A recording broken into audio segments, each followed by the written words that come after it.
At dawn, Anthony awoke and wrote a letter to an individual he believed to be his unborn son.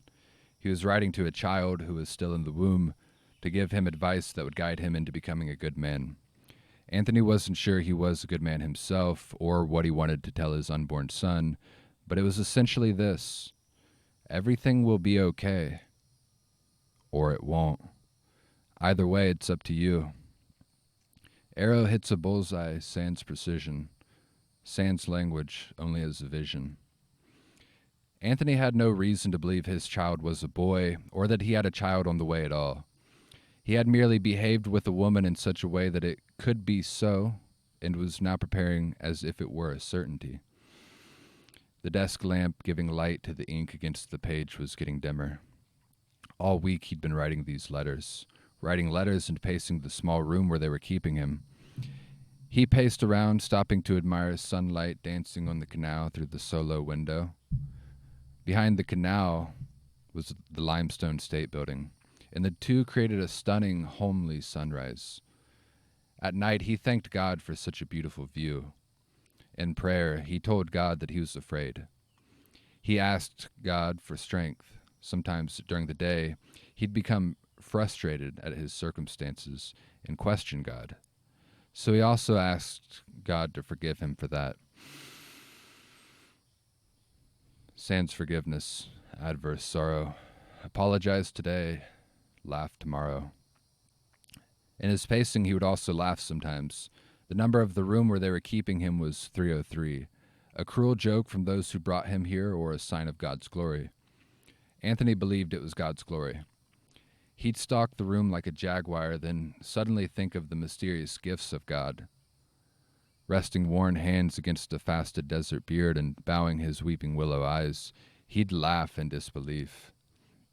There was a camera in his room.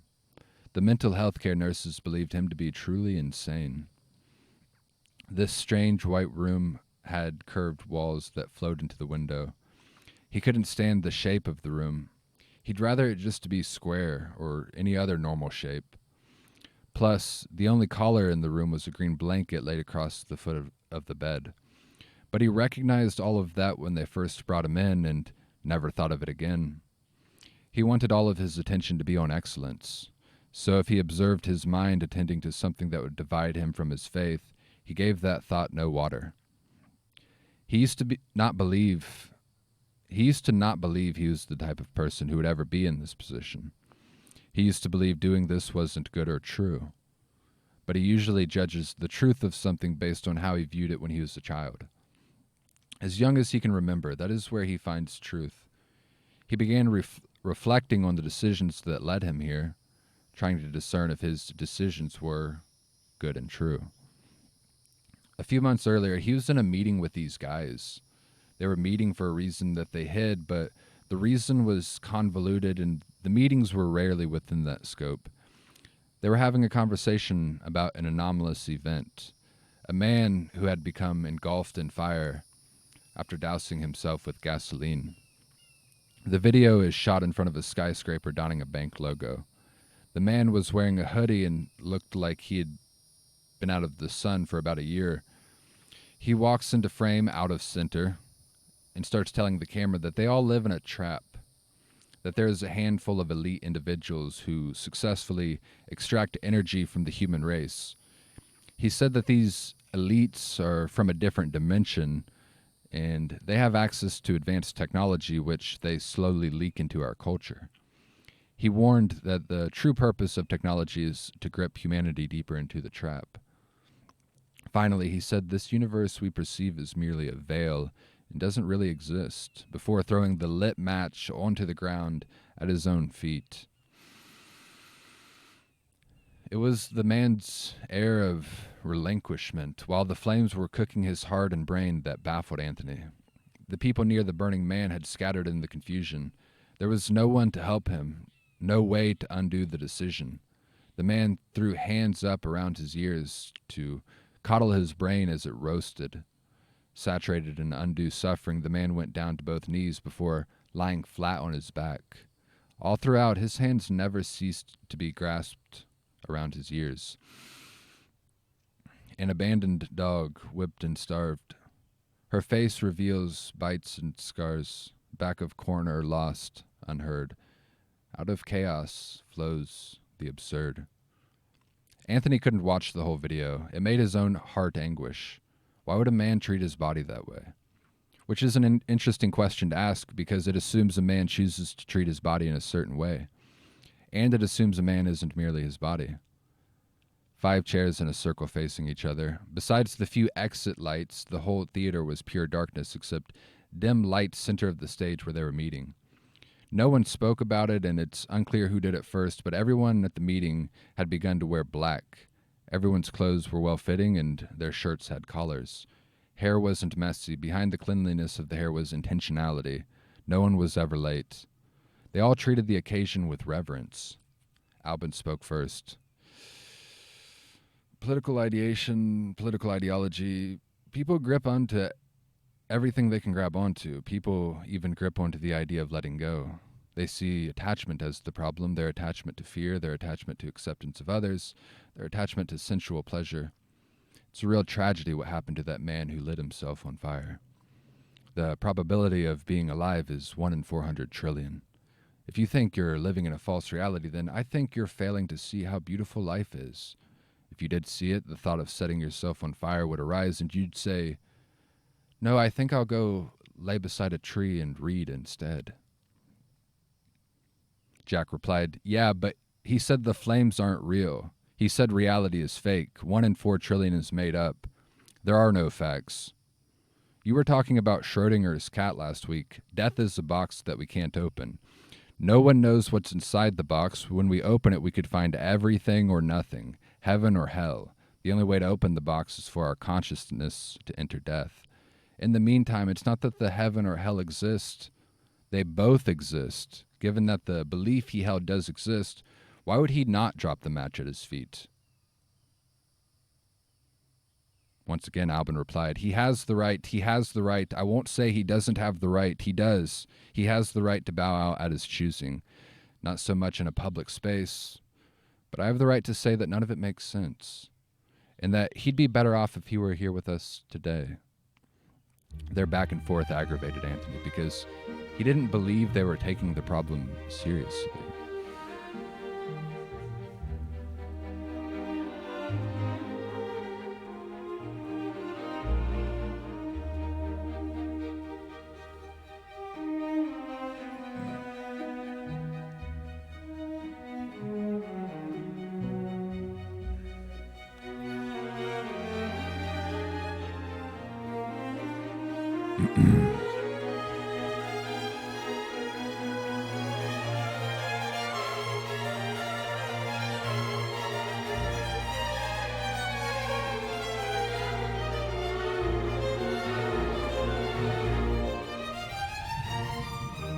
Sans forgiveness, adverse sorrow, laugh today.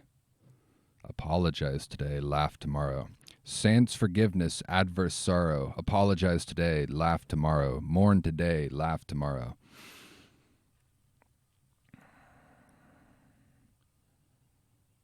All right, so we currently have Anthony, and he is in a room. He's in a room, and somebody has locked him into this room. But it's got a beautiful view. It's in front of a canal, and behind the canal there's a limestone state building, and he's very grateful. He's so grateful. He thanks God for this view. He doesn't quite understand why he's so lucky to even have this view. But he's contending with his circumstances. He's contending with God. He questions God. He believes that he has gotten to this position because of his faith in God and because of his convictions surrounding God. So he is blaming God for being in this position. But every night he prays to God and he finds sobriety and he says, "I'm sorry that I even questioned you." So that's the position that Anthony is in right now. We are doing layer 2. We're going through and painting this story, and we're now on layer 2 of paint. This is the very beginning of the story. There might be additional layers of paint afterward, but this is now, we are going through with the scapula, and we are cleaning things up. And so Anthony's in this room, and he's reflecting on why he's here, and he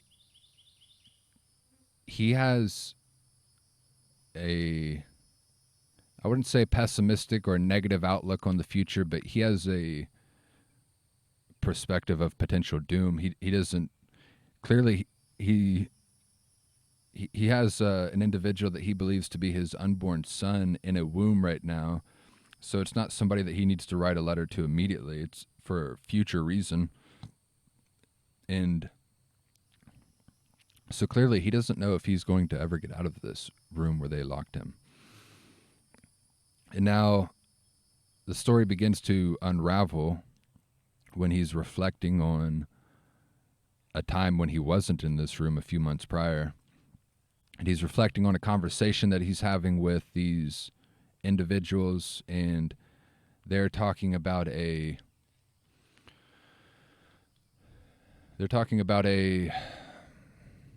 maybe what you could say a martyrdom type of situation.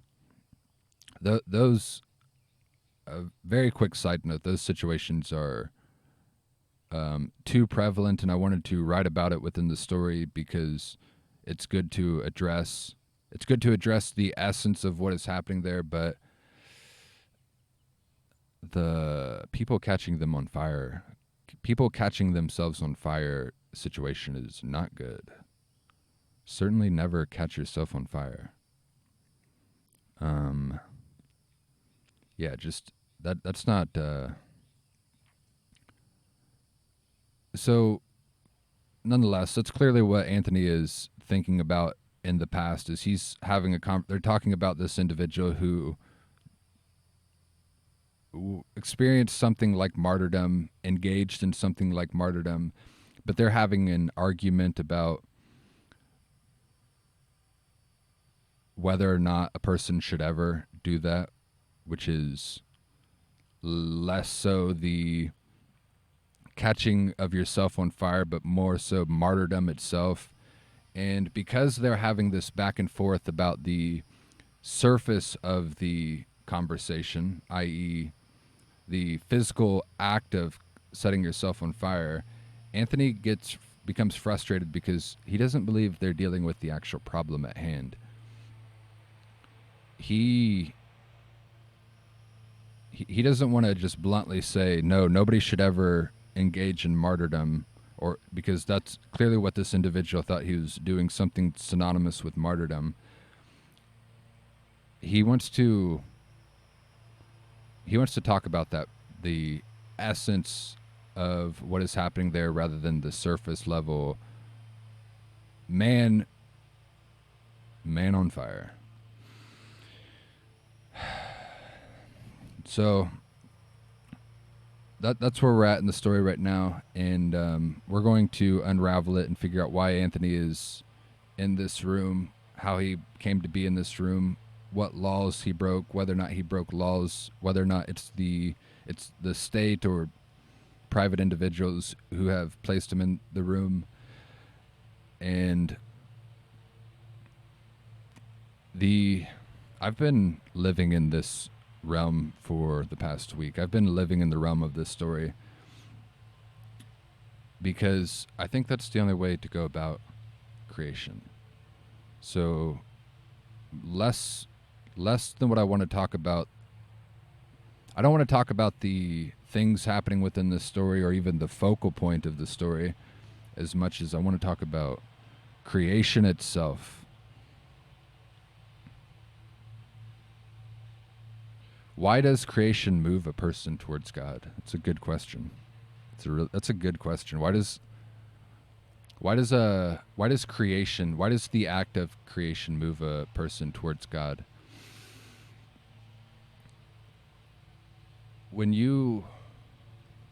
I think first you'd have to answer the question of what is creation. And we all have time on earth. We all have time on earth. And we say it to the point of redundancy, but time is like the only thing that you have is time. And if you were an old man and you were on a hospital bed and you were facing your mortality at the end of your life, or you're facing your own mortality for whatever reason, you have a certain sort of sobriety, and you're like, almost everybody that goes into that sort of position, if they're old and that they're at the end of their life and they lived a full life, less so, but if they are abruptly facing mortality, vehicle accident, something random and spontaneous, then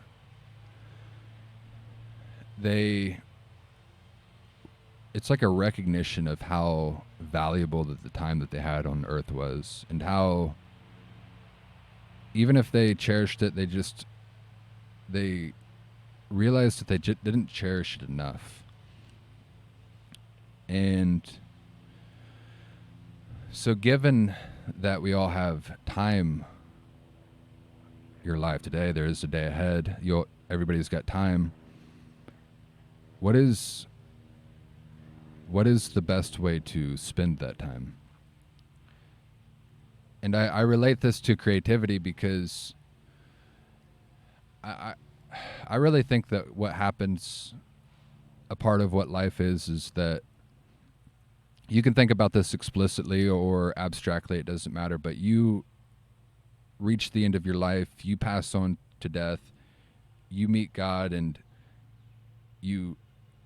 somebody hands God your folder, your papers, the story of your life. And it could be a story via words, it could be like a painting, it could even be a song, but whatever it is, that's like the motif of your life. It's representative of who you are.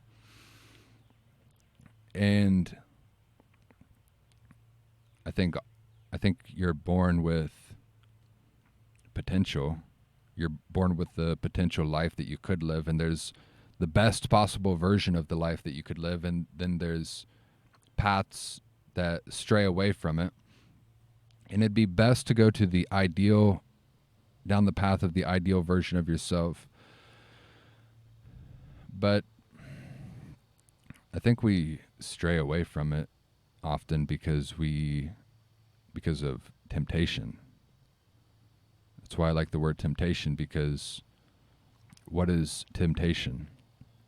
Well, I saw a man who he had great energy, and he was buying dinners for his family and his friends, and he was very wealthy. He didn't have a care in the world. He told me about how he lived his day, and he was waking up in the morning and sitting in a sauna and spending time in nature, and he wasn't going to any office. He wasn't wasting his time in a synthetic office building. He was around a bunch of people who loved him, and we see that, and we want what that individual has. Envy. We envy what that individual has. And so when we envy the possessions of this world, we go down a path of imitation when we act upon the envy.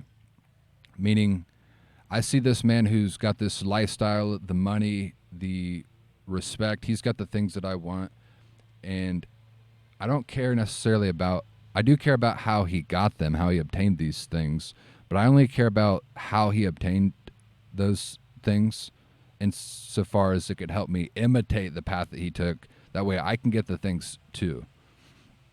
So at that point, the attention is not on the process of how he became the man that he is, living a life that you admire, but rather the attention is on the things that he has, and numbers in a bank account, and paper in his wallet, and the freedom of time, and the ability to fly jets and live on a yacht and be drinking vodka and whatever.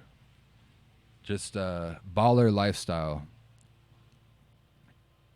So you research that individual, or you inquire about that individual, and you try to replicate what he's done because you want the things that he has. And so at that point you are in a state of imitation. You are trying to imitate another individual. And we talk about getting blown around in the wind. What does that mean to get blown around in the wind? If you get older and you see a bunch of different things that you like, or different versions of the same sort of things that you like, the wealth, the admiration, the adoration, surface level things, and you want this guy's version of it, and you also want that guy's version of it. A bunch of people start to pop up. You see a bunch of different people, and you just keep blowing in the wind. You're like, oh, I want to be like that guy. Oh, I want to be like that guy. And you forget that one of those guys, they could be imitating someone too, but you'll go back and one of those guys created. One of those guys were actually creative. They were the trailblazer who set the path to begin with. And I think that's what we have to do. There's no other option than to be the trailblazer and to walk on the narrow way, because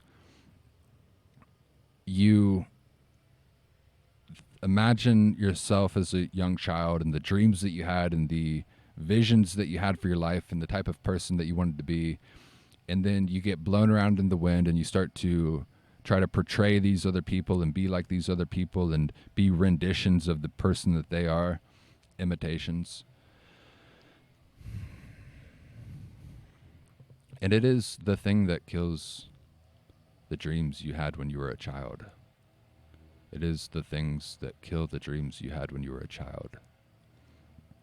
And I get it as well, because in the Sermon of the Mount, Jesus is teaching, and Jesus Christ says, consider the lilies of the field. They don't spin or toil, yet look how beautiful they are. And these lilies are here today, and they just get thrown into the fire tomorrow. If God has made them so beautiful, would he not do the same for you? And there's a certain truth in that, which is that you've got to look at the inverse of it and understand why you would toil, why you would spin and toil. And it's because that passage is alluding to anxiety. He's telling you to not be anxious. He's telling you not to want for things and to not fear for the things that you don't have. He literally says, don't worry about what you eat or what you wear, but rather seek first the kingdom of God, and everything else will be given to you.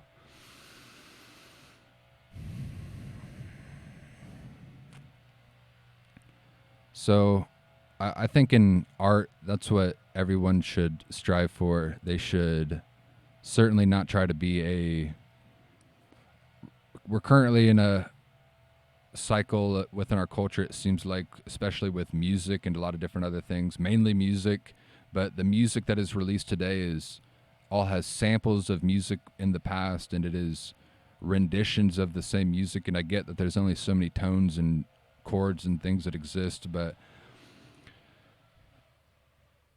there are musicians and songs that you hear today that there's something about them that is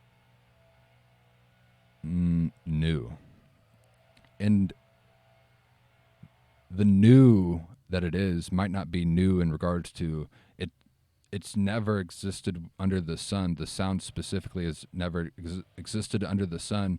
Yes, it's existed before, but the individual is using the sound to express their soul.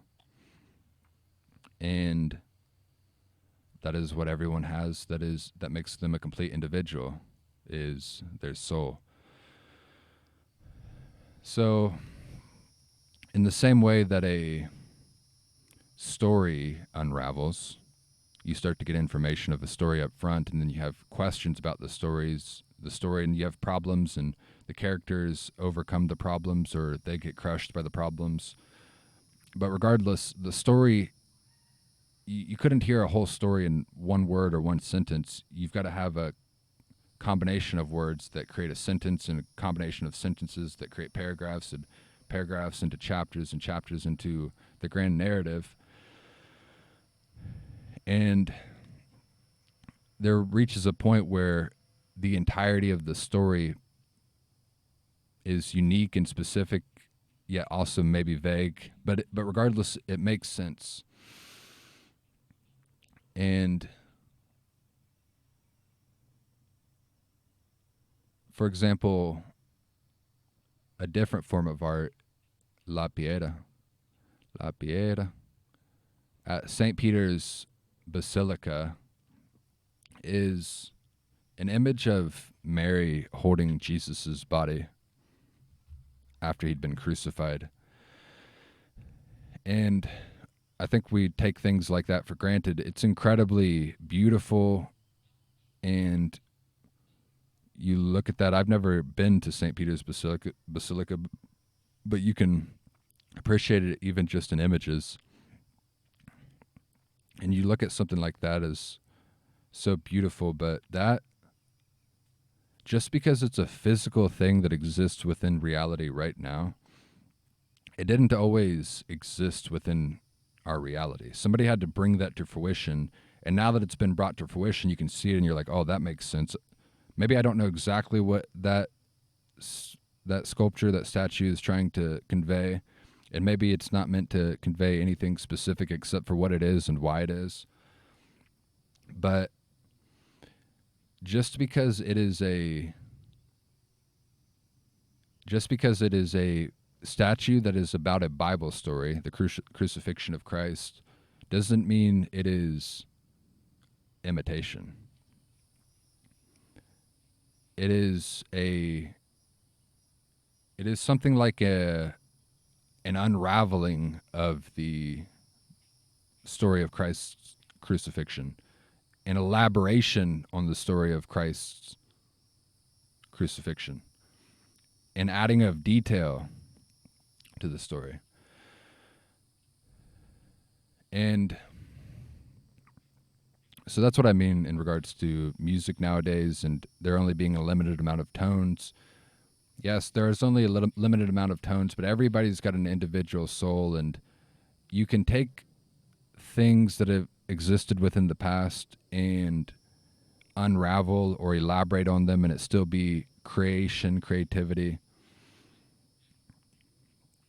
like taking the baton and continuing to run with it. But some people take the baton and go back to the beginning of the race where the first person ran and just try to recreate the thing that's already been done, because they want the things that artist has. They want the things that the person who actually created has.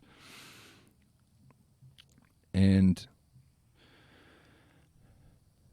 it's really interesting. David Goggins has a quote where he was talking about his life, and he said that he wants to get to the end of his life, and he wants God to come up to him with that file, and God to say, hey, here's your files, we've got your life story, but I'm kind of confused here, because it said that you could have done this, this, and this, but you exceeded expectations. How did you exceed expectations? This doesn't make any sense. And his goal is to go through his life, and for the entirety of his life to be a motif that exceeded the limits that were set upon him at birth, to exceed the things that seemed to be possible when he was a child, and he was a 300-pound man. He was aging and couldn't make it into the SEALs, and then somehow he made it into the SEALs. Somehow he's running 200 miles. Somehow he's showing people what is possible.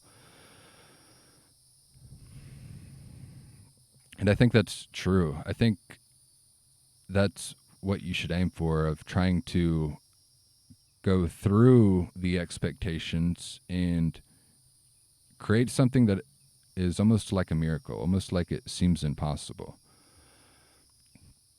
And I'm not saying God would actually be confused and have his mind blown. He's God. He knows everything that could happen and everything that would happen, but maybe he's so happy and joyous with how David Goggins lived that he acts in that way because he just wants to show David Goggins just how happy that he made him. So he's like, "Oh, this is crazy. You exceeded all expectations. This is amazing. Great work, David. Great work, David." And in regards to creativity, it's interesting how quickly you can become an imitation, and how the trappings of life can pull you into imitation, into temptation, even when you've gone deep into creativity. And I'll just say that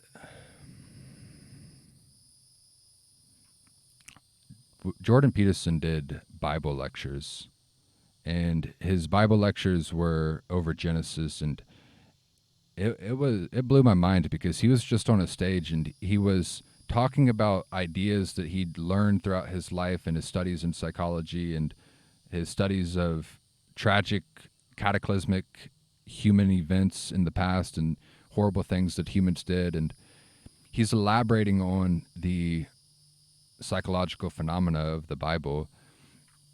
And when he was doing that, it was like a man, you could tell it was a man who truly loved what he was talking about. He truly cared about, he wasn't famous up to that point. He just had spent his whole life pursuing the things that he enjoyed, pursuing the ideas that would have been a benefit to him and his clients and his students. And now here he is, and he's got the light on him, meaning he's on a stage and he's got a bunch of eyes and attention on him. And it's an incredibly creative act. He's talking about the way that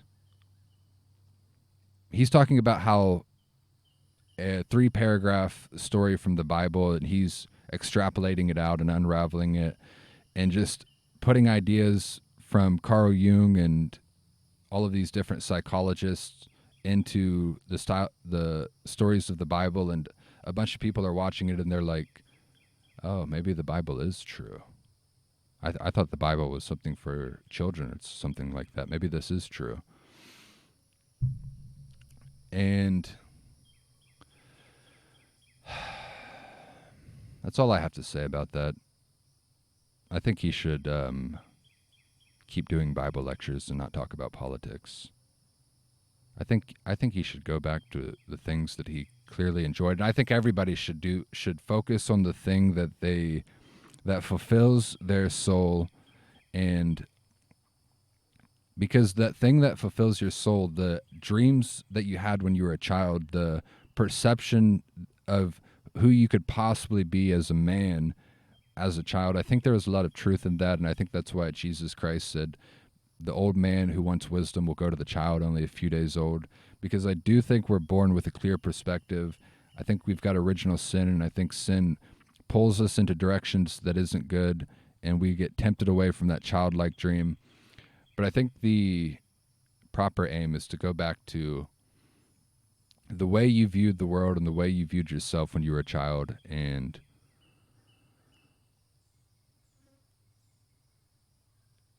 give yourself the courtesy, give the child version of yourself the courtesy of bringing those dreams to fruition.